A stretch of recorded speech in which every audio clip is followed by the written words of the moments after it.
அவனுக்கும் எனக்கும் என்ன உறவுன்றது வந்து இங்க கோவில்ல வந்து விசாரிச்சு பார்த்தாலே தெரியும். அவன் வந்து என்னோட இறந்து போன கணவரோட தாய் மாமா பேரன். உரிமையில தாய் ஸ்தானம். வாய் நிறைய அம்மான்னு கூப்பிடுவாங்க. ஆனா நான் சித்தி முறை தான். எனக்கு திருமணம் ஆகி இன்னைக்கு 20 வருஷம் ஆகுது. 20 வருஷம் ஆயிடுச்சு அஜித்தோட அப்பா இறந்து. அப்ப என் கணவர் இருக்கும்போதே அப்பா அம்மான்னு கூப்பிட்டு அவர் பழந்தவர். அந்த அம்மா வந்து வீடியோல எடுத்தவொடனே ரம்யான்னு வந்தாங்க ஒருத்தவங்க. என் ஆளுங்கன்னு கேட்டாங்கன்னு சொல்றாங்க.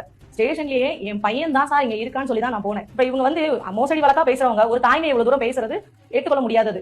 அவங்களுக்கு தாய்மைனா என்னன்னு தெரியாது. ஒரு குழந்தைய பெத்து வளர்த்து ஆளாக்கி அதை அழகு பார்த்த ஒரு தாய்க்கு தான் தாய்மைனா என்னன்னு தெரியும். இவங்க வந்து ஏமாத்தி ஏமாத்தி பொழைக்கிறவங்க. இந்த மாதிரி ஏதாவது ஒரு விஷயத்த வேற யாராவது சொல்லியிருந்தா கூட நீங்க கவலைப்படலாம். தரங்கட்ட ஜென்மங்க வந்துட்டு உங்களை விமர்சிக்குதுங்கிற ஒரே ஒரு காரணத்துக்காக விளக்கம் கொடுக்கணும்ன்ற அவசியமே இல்லை. ஏன்னா இந்த மாதிரி உறவுகள் முறை தவறா இருந்தாலும் சித்தி சித்தப்பா அண்ணன் தங்கச்சியோட உடல் உறவு வச்சுக்கிறவங்களுக்கு மட்டும்தான் இந்த மாதிரி சிந்தனைகள்லாம் வரும். தங்கச்சிட்ட பேசினா தப்பா தோணும், சித்தப்பாட பேசினா தப்பா தோணும், சித்திட்ட பேசினா தப்பா தோணும், அதே மாதிரி அண்ணன் கிட்ட பேசினா தப்பா தோணும்.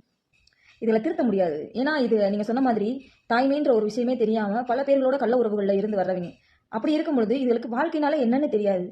இவங்களுக்காக நீங்க ஃபீல் பண்ணணுமா? தட்டி விட்டுட்டு போங்க. இந்த ஜென்மங்களை திருத்த முடியாது.